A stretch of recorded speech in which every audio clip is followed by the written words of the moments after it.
My name is Mimi Shamira and my metric number is 203996, and here is my partner. Hi, my name is Nazura. My matrix number is 204164, and both of me and Mira are biology students from UPM, and we are currently in our second semester. So we'll start with our academic presentation right away. Take a deep breath. That feels very satisfying, right? What you are breathing in right now is oxygen, which is the most abundant element on this planet.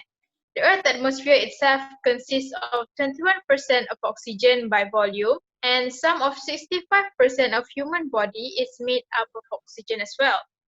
You have probably come across an article or news reporting on the declines of oxygen level in the Earth's atmosphere for the past 20 years. Addressing to this situation, the researchers all around the world have been discussing the effect of total oxygen loss towards human health, towards human body. So the theme of our talk today is the effect of oxygen deprivation towards human physiology. As a biology student ourselves, we have carried out various experiments involving the importance of oxygen towards human physiology. So we would like to focus on two effects of total oxygen loss towards human physiology, which is the external injury and the internal injury. To get started, let's examine this person's skin condition. From this picture, we could observe that this person is having an extreme sunburn on his skin. So this sunburn is probably because this person has been exposed to UV rays for a long period. So how does this relate with oxygen deprivation? Well, supposedly the Earth ozone layer, which simply made up of three oxygen atoms forming an ozone molecules, should block the UV rays from entering the Earth atmosphere.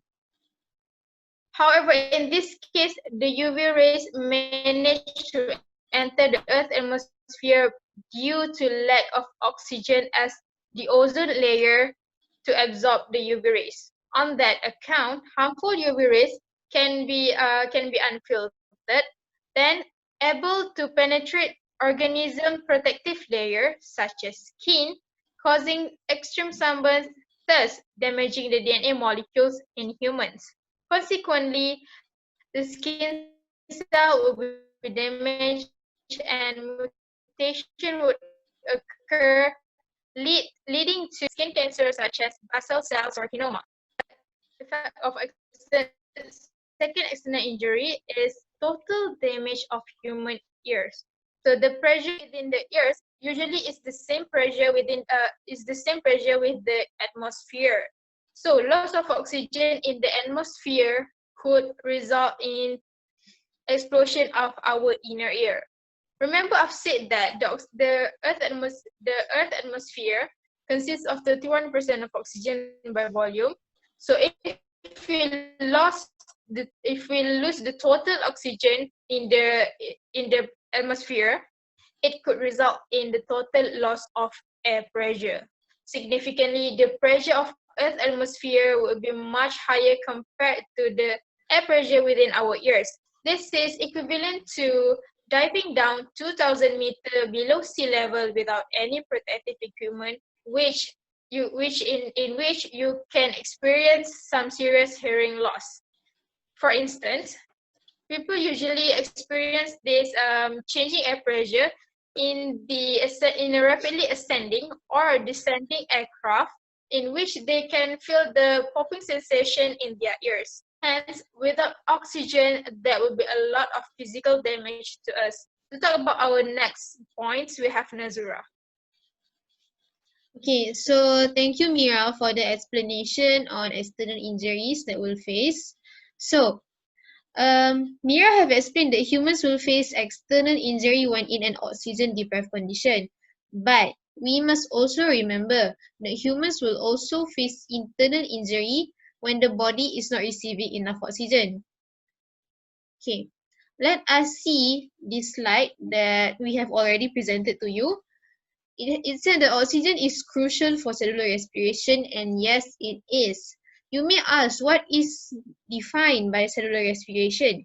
In short, cellular respiration is total breakdown of glucose or carbohydrates and converting it to energy in the form of ATP.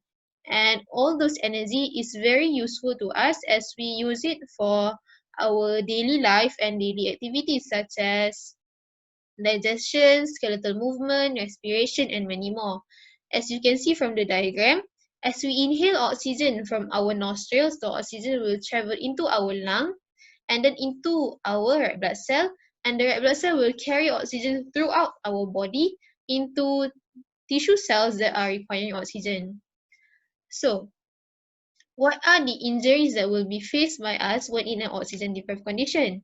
Firstly is hypoxemia. Hypoxemia is defined as decrease in partial pressure of oxygen in blood, and it can lead to hypoxia. And those who have anemia, asthma, collapsed lung, or even pneumothorax have similar experiences to those who have hypoxemia. In other words, hypoxemia is not a very delightful condition nor a comfortable one. And the second internal injury is hypoxia. Hypoxia is defined as reduced level of tissue oxygenation. Now, let us see what are the difference between hypoxemia and hypoxemia. Between hypoxemia and hypoxia, I'm sorry. In short, hypoxemia is low oxygen level in the blood, whereas hypoxia is low oxygen level in the tissue. So, like I said before, hypoxemia can lead to hypoxia because hypoxemia is when the blood is low in oxygen. So, when the blood that carries the oxygen to the tissue is low in oxygen, then the tissue is also low in oxygen. So, hypoxia can also lead to tissue hypoxia such as cerebral hypoxia. Imagine if the body tissues in our body does not receive enough oxygen, it will not function properly. Let's say cerebral hypoxia. If the brain does not receive sufficient oxygen, it will not allow us to function properly. So, cerebral hypoxia can lead to brain death and finally death. Moving on to the next slide is this diagram. These are a few hypoxic conditions such as you can see yourself is respiratory diseases, trauma, stroke, heart attack, and many more.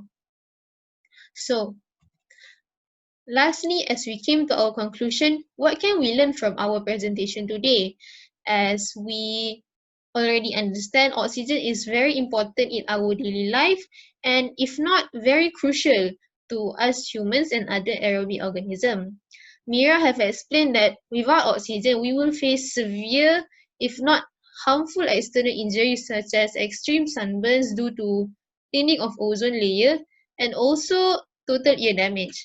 And on my side of our presentation is hypoxemia and hypoxia, which is the internal injury that we'll face when in an oxygen deprived condition. So let us appreciate the air that we are able to inhale today and let us learn to live happy and healthy. So to end our presentation, I would like to share with you a quote that I have found, which is, love is like oxygen. You get too much, you get too high, but not enough and you're gonna die.